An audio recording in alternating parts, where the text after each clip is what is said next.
ପିଲାମାନେ ଆଜିର ଏ ପ୍ରସଙ୍ଗକୁ ସମସ୍ତଙ୍କୁ ସ୍ୱାଗତ। ପିଲାମାନେ ତମେମାନେ କେମିତି ଅଛ? ଭଲ ଅଛ? ବହୁତ ବଢ଼ିଆ। ଆଚ୍ଛା ପିଲାମାନେ, ତୁମେମାନେ ସକାଳୁ ଉଠି ଠାକୁର ଓ ଗୁରୁଜନଙ୍କୁ ପ୍ରଣାମ କରୁଛ ତ? କରୁଛ ତାହେଲେ? ବହୁତ ବଢ଼ିଆ। ପିଲାମାନେ, ଠାକୁର ଓ ଗୁରୁଜନଙ୍କୁ ଆମେ ଯଦି ଭକ୍ତିରେ ପ୍ରଣାମ କରୁଛେ ତାହେଲେ ସେମାନଙ୍କ ଠାରୁ ଆମକୁ ଆଶୀର୍ବାଦ ମିଳିଥାଏ, ଯାହାଫଳରେ ଆମର ଦିନଗୁଡ଼ିକ ଶୁଭମୟ ହୋଇ କଟେ। ଆଚ୍ଛା ପିଲାମାନେ, ଆଜିର ଏ ପ୍ରସଙ୍ଗକୁ ଆଗେଇ ନେବା। ଆଜି ଆମେ ତୁମ ଶ୍ରେଣୀର ପରିବେଶ ପାଠ ବିଚିତ୍ର ଆମ ପୃଥିବୀ ଅନ୍ତର୍ଗତ ପାଠ ସଂଖ୍ୟା 1 ପରିବାର ଓ ବନ୍ଧୁବାନ୍ଧବ ଅନ୍ତର୍ଗତ ପ୍ରସଙ୍ଗ ପଡ଼ୋଶୀ ସୁଖ ଦୁଃଖର ଭାଗିଦାର ବିଷୟରେ ଆଲୋଚନା କରିବା। ଠିକ୍ ଅଛି ପିଲାମାନେ, ଗତ ଅଧ୍ୟାୟରେ ଆମେ ଜାଣିଲେ ସ୍ନେହା ତାର ପରିବାରକୁ ବିଭିନ୍ନ କାମରେ ସାହାଯ୍ୟ କରୁଥିଲା ଓ ସ୍ନେହାର ପରିବାର ମଧ୍ୟ ତାକୁ କାମରେ ସାହାଯ୍ୟ କରୁଥିଲେ। ପିଲାମାନେ, ଏଇ ଚିତ୍ରକୁ ଦେଖିଲ, ମୁଁ କିଛି ପ୍ରଶ୍ନ ପଚାରିବି, ତମେ ମୋତେ ତାର ଉତ୍ତର କହିବ। ଠିକ୍ ଅଛି ପିଲାମାନେ? ଜେଜେବାପାଙ୍କୁ ବଗିଚା କାମରେ କିଏ ସାହାଯ୍ୟ କରୁଥିଲା? କୁହ ପିଲାମାନେ। ସ୍ନେହା ସାହାଯ୍ୟ କରୁଥିଲା। ଠିକ୍ କଥା ପିଲାମାନେ। ଏଇ ଚିତ୍ରରେ ଦେଖ, ଜେଜେବାପାଙ୍କୁ ସ୍ନେହା ଗଛ ଲଗାଇବା ଆଉ ପାଣି ଦେବା କାମରେ ସାହାଯ୍ୟ କରୁଛି। ତାହେଲେ ପିଲାମାନେ ଆଉ ଗୋଟିଏ ଚିତ୍ର ଦେଖିବା। ଏଇ ଚିତ୍ରରେ ତମେ କଣ ଦେଖୁଛ? ପିଲାମାନେ, ବର୍ଷା ଦିନେ ଗୀତ କିଏ ଗାଉଥିଲେ ଓ ଅନ୍ୟମାନଙ୍କୁ ଶିଖାଉଥିଲେ? କୁହ। ଜେଜେମା ଗାଉଥିଲେ। ଠିକ୍ କହିଲ। ପିଲାମାନେ, ଜେଜେମା ଆମର ସମସ୍ତିଙ୍କି ଗୀତ ଗପ ସବୁବେଳେ କୁହନ୍ତି ଓ ଆମମାନଙ୍କୁ ମଜା ମଜା କଥା ବି କହନ୍ତି। ତାହେଲେ ପିଲେ, ଆଉ ଗୋଟିଏ ଚିତ୍ରକୁ ଦେଖିବା। ଏଇ ଚିତ୍ରଟିକି ଦେଖ। ଛୁଟି ଦିନରେ ସ୍ନେହା ଓ ତାର ସାଙ୍ଗମାନେ ପାର୍କରେ ଯାଇ କେଉଁ ଖେଳ ଖେଳୁଥିଲେ? ଦେଖ ପିଲାମାନେ, ଚିତ୍ରକୁ ଟିକେ ଦେଖିଲ ଭଲ କରି। ସାବାସ୍, ରୁମାଲ ଚୋରି ଖେଳ ଖେଳୁଥିଲେ। ତମେମାନେ ସବୁ ରୁମାଲ ଚୋରି ଖେଳ ଖେଳିଛ? ଖେଳିଛ ତାହେଲେ? ଏହା ଏକ ବହୁତ ମଜାଦାର ଖେଳ। ତାହେଲେ ପିଲେ, ଆଗକୁ ଆଉ ଗୋଟିଏ ଚିତ୍ର ଦେଖିବା। ଚିତ୍ରଟିକୁ ଦେଖ। ଟମି କିଏ ଥିଲା ଓ ସେ ଖେଳିଲା ବେଳେ କିପରି ଖୁସି ହେଉଥିଲା? କୁହ ପିଲାମାନେ। ହଁ, ସ୍ନେହା ପରିବାରର ପୋଷା କୁକୁର ଥିଲା ଓ ସେ ଯେତେବେଳେ ଖୁସି ହୁଏ ଲାଞ୍ଜ ହଲାଇ ଭୁକେ। ଠିକ୍ ଅଛି ପିଲାମାନେ। ତାହେଲେ ପିଲାମାନେ, ଆଉ ଗୋଟିଏ ଚିତ୍ର ଦେଖିବା। ଏ ଚିତ୍ରରେ ପିଲାମାନେ କଣ ଦେଖୁଛ? କୁହ। ମିଟୁ, ତମେ କହିଲ। ଆଚ୍ଛା ପିଲାମାନେ, ଏ ଚିତ୍ରରେ କିଛି ଲୋକ କୌଣସି ପର୍ବପର୍ବାଣି ପାଳନ କରୁଛନ୍ତି। କିଛି ଲୋକ ଢୋଲ ବଜାଉଛନ୍ତି, କିଛି ଲୋକ ଗୀତ ଗାଉଛନ୍ତି, କିଛି ନାଚ କରୁଛନ୍ତି।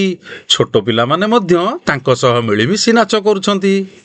ଘର ଗୁଡ଼ିକ ସଜା ହୋଇଛି। ଏଥିରୁ ଆମେ କଣ ଜାଣୁଛେ ପିଲାମାନେ? ଏଠି କିଛି ପର୍ବପର୍ବାଣି ପାଳନ କରୁଛନ୍ତି। କେଉଁ ଲୋକମାନେ ପାଳନ କରୁଛନ୍ତି ଜାଣିଛ? ଜାଣିନାହଁ? ତାହେଲେ ଆସ ଆମେ ଜାଣିବା। ପଡ଼ୋଶୀ କହିଲେ କଣ ବୁଝ ପିଲାମାନେ? ଯିଏ ଆମ ଘର ପାଖରେ ରୁହନ୍ତି, ଆମ ସୁଖ ଦୁଃଖରେ ଆମ ସାଥିରେ ରୁହନ୍ତି, ସେ ଆମ ପଡ଼ୋଶୀ। ଅର୍ଥାତ୍ ପିଲାମାନେ, ଏଇ ଚିତ୍ରରେ ଦେଖ, ଯୋଉ ଲୋକମାନେ ଆମ ସହିତ ମିଳିମିଶି ଆମ ସହିତ ନାଚ ଗୀତ ପର୍ବପର୍ବାଣୀରେ ସାମିଲ ହେଉଛନ୍ତି, ସେଇମାନେ ହେଲେ ଆମର ପଡ଼ୋଶୀ। ସେମାନେ ଆମ ସୁଖ ଦୁଃଖରେ ସବୁବେଳେ ଆମ ସହିତ ରହିଥାନ୍ତି। ଜାଣିପାରିଲ ପିଲାମାନେ? ଆଚ୍ଛା ପିଲାମାନେ, ଆମେ ତ ପଡ଼ୋଶୀମାନଙ୍କ ବିଷୟରେ ଜାଣିଲେ। ମତେ ଏବେ କୁହ, ତୁମ ଘରେ ନିଆଁ ଲାଗିଲେ ପଡ଼ୋଶୀ କିପରି ତୁମକୁ ସାହାଯ୍ୟ କରନ୍ତି? ଏହି ଚିତ୍ରଗୁଡ଼ିକ ଦେଖ।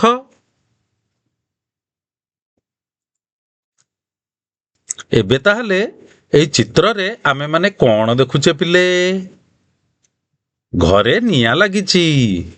ପଡ଼ୋଶୀମାନେ ନିଆଁ ଲିଭାଇବାରେ ବିଭିନ୍ନ ପ୍ରକାର ପ୍ରୟାସ କରୁଛନ୍ତି। ତାହେଲେ ପିଲାମାନେ, ପଡ଼ୋଶୀମାନେ ଆମକୁ ନିଆଁ ଲିଭାଇବାରେ କିପରି ସାହାଯ୍ୟ କରୁଛନ୍ତି ତା ଉପରେ ଆମେ ବିସ୍ତୃତ ଭାବରେ ଜାଣିବା। ଏବେ ଏଇ ଚିତ୍ରଟିକି ପିଲାମାନେ ଦେଖିଲ। କଣ ଦେଖୁଛ ସବୁ? ଗୋଟିଏ ଘରେ ନିଆଁ ଲାଗିଛି ଏବଂ ପାଖରେ ଥିବା ପଡ଼ୋଶୀ ଦମକଳ ବାହିନୀକୁ ଖବର ଦେଉଛନ୍ତି। ଆମେ ଜାଣିଛେ ଦମକଳ ବାହିନୀ ଆସିଲେ ନିଆଁକୁ ଆୟତ୍ତ କରିଥାଏ। ପଡ଼ୋଶୀ ଦମକଳ ବାହିନୀକୁ ଖବର ଦିଅନ୍ତି। ତାହେଲେ ପିଲାମାନେ ଏଇ ଚିତ୍ରଟିକୁ ଦେଖ। କଣ ଦେଖୁଛ? এই ଚିତ୍ରରେ ଆମେ ଦେଖୁଛେ ଆମ ଘରେ ନିଆଁ ଲାଗିଲେ ପଡ଼ୋଶୀମାନେ ତାଙ୍କର ଘରୁ ଗରା ବାଲ୍ଟି ଆଣି ପାଣି ଆଣି ନିଆଁ ଲିଭେଇବାକୁ ପ୍ରୟାସ କରନ୍ତି। ତାହେଲେ ପିଲାମାନେ ଏଇ ଚିତ୍ରଟିକୁ ଦେଖ। ଏଇ ଚିତ୍ରରୁ ଆମେ କଣ ଜାଣିଲେ? ଆମ ଘରେ ଯେତେବେଳେ ନିଆଁ ଲାଗି ଯାଇଥାଏ, ଆମ ଘରେ ତ ଆମେ ରହିପାରିବା ନାହିଁ। ସେଥିପାଇଁ ପଡ଼ୋଶୀଙ୍କ ଘରେ ଆମେମାନେ ଆଶ୍ରୟ ନେଇଥାଏ। ପଡ଼ୋଶୀମାନେ ତାଙ୍କ ଘରେ ଆମକୁ ଆଶ୍ରୟ ଦେଇଥାନ୍ତି। ନିଆଁ ଲାଗି ଯାଇଥିବା ସମୟରେ ଆମ ଶରୀରର କ୍ଷତବିକ୍ଷତ ସ୍ଥାନରେ ସେମାନେ ପ୍ରାଥମିକ ଚିକିତ୍ସା କରିଥାନ୍ତି। ପିଲାମାନେ ଏବେ ଏଇ ଚିତ୍ରଟିକୁ ଦେଖ। ଆମେମାନେ କଣ ଦେଖୁଛେ? ପିଲାମାନେ, ନିଆଁ ଲାଗି ଆମ ଘର ତ ପୋଡ଼ି ଯାଇଥାଏ। ଆମ ଘରର ସବୁ ଜିନିଷ ପାଉଁଶ ହୋଇଯାଇଥାଏ। ତେଣୁ ଆମେ କେମିତି ଚଳିବା? ସେଥିପାଇଁ ପଡ଼ୋଶୀମାନେ ଆମକୁ ଖାଦ୍ୟ ଦିଅନ୍ତି, ପୋଷାକ ଦିଅନ୍ତି ଓ ଔଷଧ ମଧ୍ୟ ଦିଅନ୍ତି। ଏଇଭଳି ଭାବେ ସେ ଆମକୁ ସାହାଯ୍ୟ କରିଥାନ୍ତି। ପିଲାମାନେ ଏବେ ଏଇ ଚିତ୍ରଟିକୁ ଦେଖିବା। ତାହେଲେ କଣ ଦେଖୁଛେ ଆମେମାନେ? ଘରେ ନିଆଁ ଲାଗି ଯାଇଛି। ନିଆଁ ନ ବ୍ୟାପିବାକୁ ଘରୁ ଗ୍ୟାସ ସିଲିଣ୍ଡରକୁ ବାହାରକୁ ନେଇ ଆସନ୍ତି ଓ ବିଦ୍ୟୁତ ତୁରନ୍ତ କାଟି ଦିଅନ୍ତି। ବୁଝିପାରିଲ ପିଲାମାନେ? ଏବେ ପିଲାମାନେ ଏଇ ଚିତ୍ରଟିକୁ ଦେଖ। ଏଇ ଚିତ୍ରରେ କଣ ଦେଖୁଛ? ପଡ଼ୋଶୀମାନେ ନିଆଁରେ କ୍ଷୟକ୍ଷତି ହେବା ପୂର୍ବରୁ ଆମର ଗୃହପାଳିତ ପଶୁମାନଙ୍କୁ ବାହାରକୁ ନେଇ ଆସୁଛନ୍ତି। କାରଣ ଘରେ ନିଆଁ ଲାଗିବା ଦ୍ୱାରା ଆମର ରହିଥିବା ଜୀବଜନ୍ତୁମାନେ ସେମାନେ ତ ବନ୍ଧା ହୋଇଥାନ୍ତି। ସେମାନେ କୁଆଡ଼େ ଯାଇ ଆସିପାରିବେନି। ତେଣୁ ସେମାନେ କାଳେ ପୋଡ଼ିଯିବେ, ସେଥିପାଇଁ ପଡ଼ୋଶୀମାନେ ସେମାନଙ୍କୁ ମଧ୍ୟ ବାହାରକୁ ନେଇ ଆସନ୍ତି ଏବଂ ତାଙ୍କୁ ବନ୍ଧନରୁ ମୁକ୍ତ କରିଦିଅନ୍ତି। ଆଚ୍ଛା ପିଲାମାନେ, ଏବେ ଏଇ ଚିତ୍ରଟିକୁ ଦେଖ। କଣ ଦେଖୁଛ ତମମାନେ? ଘରେ ନିଆଁ ଲାଗିଛି। ନିଆଁ ଲାଗି କିଛି କ୍ଷୟକ୍ଷତି ହେଇଗଲା ପୂର୍ବରୁ ଘରରୁ ଜରୁରୀ କାଗଜପତ୍ର, ଧାନ, ମୁଗ, ବିରି ଆଉ ଅନ୍ୟାନ୍ୟ ଦରକାରୀ ଜିନିଷ ସବୁ ବାହାରକୁ ନେଇଯାଆନ୍ତି। କିଏ ନେଇଯାଆନ୍ତି? ପଡ଼ୋଶୀମାନେ। ଆମ ପଡ଼ୋଶୀମାନେ ଆମକୁ ଏଇଭଳି ଭାବରେ ସାହାଯ୍ୟ ବି କରନ୍ତି। ପିଲାମାନେ, ନିଆଁ ଲାଗିବା ସମୟରେ ଆମକୁ ପଡ଼ୋଶୀମାନେ କିପରି ସାହାଯ୍ୟ କରନ୍ତି ଆମେ ତ ଜାଣିଲେ। ଏଥର ଚାଲ ଆମେ ଜାଣିବା ପଡ଼ୋଶୀମାନେ ଅନ୍ୟ ସମୟରେ ଆମକୁ କି ପ୍ରକାରରେ ସାହାଯ୍ୟ କରନ୍ତି। ତାହେଲେ ପିଲାମାନେ କୁହ, ଆଉ କେଉଁ କେଉଁ କାର୍ଯ୍ୟରେ ପଡ଼ୋଶୀ ଆମକୁ ସାହାଯ୍ୟ କରନ୍ତି? ଏହି ଚିତ୍ରଟିକୁ ଦେଖ। କଣ ଦେଖୁଛ ପିଲାମାନେ? ହଁ, ହଠାତ୍ ଦେହ ଖରାପ ହେଲେ ହସ୍ପିଟାଲ ନିଅନ୍ତି। ଦେଖିପାରୁଛ ପିଲାମାନେ? କୋଉଥିରେ ଆମକୁ ହସ୍ପିଟାଲ ନିଅନ୍ତି? ଚିତ୍ରରେ ଦେଖିପାରୁଥିବ ପିଲାମାନେ, ଆମ୍ବୁଲାନ୍ସରେ ନିଅନ୍ତି। ବୁଝିପାରିଲ ପିଲାମାନେ? ବହୁତ ବଢିଆ। ଏବେ ଏଇ ଚିତ୍ରଟିକୁ ଦେଖ ପିଲାମାନେ। କଣ ଦେଖୁଛ? ଖାଇବା ପିଇବା ଦିଆନିଆ କରନ୍ତି। ତମେ ଜାଣିଥିବ ପିଲାମାନେ, ତମ ଘରେ ଯେତେବେଳେ ପର୍ବପର୍ବାଣୀ ପାଳନ ହୁଏ, ତମ ଘର ଖାଇବା ପିଇବା ମଧ୍ୟ ତମେ ଦିଅ ପଡୋଶୀ ଘରକୁ। ପଡୋଶୀ ମାନଙ୍କ ଘରର ଖାଦ୍ୟପେୟ ବି ତମ ଘରକୁ ଆସେ। ଖାଇଥିବ ତ ନିଶ୍ଚିତ, ହଁ କି ନାଇଁ ପିଲାମାନେ? ହଁ, ବହୁତ ବଢିଆ। ଏଇ ଚିତ୍ରରୁ ଆମେ ମାନେ କଣ ଦେଖୁଛେ? ପଡୋଶୀ ମାନେ ବନ୍ଧୁବାନ୍ଧବ ଘର କିମ୍ବା ତୀର୍ଥକୁ ଗଲେ ଆମ ପଡୋଶୀ ମାନଙ୍କୁ ଚାବି ଦେଇକି ଯାଆନ୍ତି। କାହିଁକି କହିଲ ପିଲାମାନେ? ଘରର ରକ୍ଷଣାବେକ୍ଷଣ କରିବା ପାଇଁ। ଏଇ ଚିତ୍ରରୁ କଣ ଦେଖୁଛ ପିଲାମାନେ? ହଁ, ବାହାଘର ଓ ବ୍ରତଘର ଏକାଠି ହୁଅନ୍ତି, ବିଭିନ୍ନ କାମରେ ସାହାଯ୍ୟ କରନ୍ତି। ଆମର ଯେତେବେଳେ ଘରେ ବାହାଘର, ବ୍ରତଘର କିମ୍ବା କୌଣସି କାର୍ଯ୍ୟକ୍ରମ ହୁଏ, ସେତେବେଳେ ପଡୋଶୀ ମାନେ ଆମର ସୁଖ ଦୁଃଖରେ ଭାଗି ହୋଇ ଆମକୁ ସବୁ କାମରେ ସାହାଯ୍ୟ କରନ୍ତି। ବୁଝିପାରିଲ ପିଲାମାନେ? ପିଲାମାନେ, ଏଇ ଚିତ୍ରକୁ ଦେଖ। ଆମେ ତ ପଡୋଶୀ ମାନଙ୍କ ବିଷୟରେ ଏତେ କଥା ଜାଣିଲେ। ପଡୋଶୀ ମାନଙ୍କୁ ଆମେ ବିଭିନ୍ନ ନାଁରେ ସମ୍ବୋଧନ କରିଥାଉ। ଯେମିତିକି ଦାଦା, ଖୁଡି, ମଉସା, ମାଉସୀ। ତାଙ୍କ ପିଲା ଛୁଆ ମାନଙ୍କୁ ଭାଇ, ଭଉଣୀ ଏହି ହିସାବରେ ସମ୍ବୋଧନ କରିଥାଉ। ବୁଝିପାରିଲ ପିଲାମାନେ? ମୁନିର ମା କୁସୁମ ଓ ସ୍ନେହାର ମା ଭଲ ସାଙ୍ଗ ଓ ପରସ୍ପରକୁ ଭଉଣୀ ଭଳି ଦେଖନ୍ତି।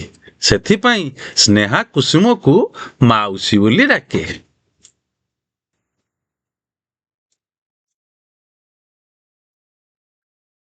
କୁସୁମ ମାଉସୀ ଭଲ ରାନ୍ଧନ୍ତି। ବିଭିନ୍ନ ପ୍ରକାର ପର୍ବପର୍ବାଣୀରେ ସେ କେତେ ପ୍ରକାରର ପିଠାପଣା ଓ ସୁସ୍ୱାଦୁ ଖାଦ୍ୟ ସବୁ ସ୍ନେହାକୁ ଖୁଆନ୍ତି ଓ ସେମାନେ ସମସ୍ତେ ବହୁତ ମଜା କରନ୍ତି। ତମେ ଜାଣିଥିବ ପିଲାମାନେ, ପଡୋଶୀ ମାନେ ଯେତେବେଳେ ପର୍ବପର୍ବାଣୀ ପାଳନ କରନ୍ତି, ତାଙ୍କ ଘରର ବିଭିନ୍ନ ଖାଦ୍ୟ ସବୁ ଆମ ଘରକୁ ବି ପଠାନ୍ତି। ଏଥିରୁ କଣ ଜାଣିଲେ ପିଲାମାନେ? ପଡୋଶୀ ମାନେ ଆମର ସମ୍ପର୍କୀୟ ମଧ୍ୟ। ଆମେ ତ ଜାଣିଲେ ପିଲାମାନେ, ଆମ ଜୀବନରେ ପଡୋଶୀ ରହିବା ଅତ୍ୟନ୍ତ ଗୁରୁତ୍ୱପୂର୍ଣ୍ଣ। କାରଣ ସେମାନେ ଆମକୁ ପ୍ରଥମେ ସହାୟତାର ହାତ ବଢାଇଥାନ୍ତି। ଆମର ମୂଲ୍ୟବୋଧ, ଚିନ୍ତାଧାରା ପରିବାର ଓ ପଡୋଶୀ ମାନଙ୍କ ଦ୍ଵାରା ପ୍ରଭାବିତ ହୋଇଥାଏ। ବୁଝିଲ ପିଲାମାନେ? ପିଲାମାନେ, ଆମେ ତ ପଡୋଶୀ ମାନଙ୍କ ବିଷୟରେ ଜାଣିଲେ। ସେମାନେ ଆମକୁ କେଉଁ କେଉଁ ଉପାୟରେ ସାହାଯ୍ୟ କରୁଥିଲେ ସେ ବିଷୟରେ ବି ଜାଣିଲେ। ତାହେଲେ ପିଲାମାନେ, ଏଥର କିଛି ପ୍ରଶ୍ନ ଉତ୍ତର କରିବା। ଆଚ୍ଛା ପିଲାମାନେ, କହିଲ, ତୁମ ପଡୋଶୀ ଅସୁସ୍ଥ ଥିଲେ ତୁମେ କଣ କରିବ? ଆଚ୍ଛା, ବଡମାନଙ୍କୁ ଜଣାଇବ। ତାଙ୍କ ଘର ପାଖରେ ପାଟିତୁଣ୍ଡ କରିବ ନାହିଁ। ଛୋଟ ଛୋଟ କାମ କରିଦେବ। ଏଇଭଳି ଭାବରେ ପଡୋଶୀଙ୍କି ଆମେ ମାନେ ମଧ୍ୟ ସାହାଯ୍ୟ କରିବା ଉଚିତ। ସ୍ନେହାର ପଡୋଶୀ କିଏ ଥିଲେ ପିଲାମାନେ? ଆଚ୍ଛା, ମୁନି ଓ ତାର ମା କୁସୁମ। ଠିକ କହିଲ ପିଲାମାନେ।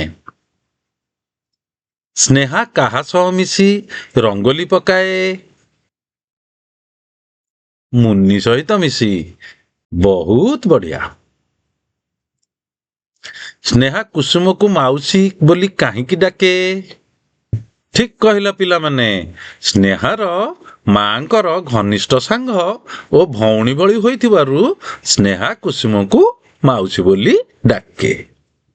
ପିଲାମାନେ, ତମେ ତ ସବୁ ସଠିକ ଉତ୍ତର ଦେଲ। ତମମାନଙ୍କୁ ଅଶେଷ ଅଶେଷ ଧନ୍ୟବାଦ। ଏବେ ମୁଁ ତୁମକୁ କିଛି ଗୃହ କାର୍ଯ୍ୟ ଦଉଛି। ତମେମାନେ ତାକୁ ଘରେ ବସି କରିକି ଆଣିବ। ଠିକ ଅଛି ପିଲାମାନେ? ପ୍ରଥମ କାର୍ଯ୍ୟ, ତୁମ ପଡୋଶୀ ତୁମକୁ କିପରି ସାହାଯ୍ୟ କରିଥିଲେ? ନିଜ ଅନୁଭୂତିରୁ ଲେଖିକରି ଆଣିବ।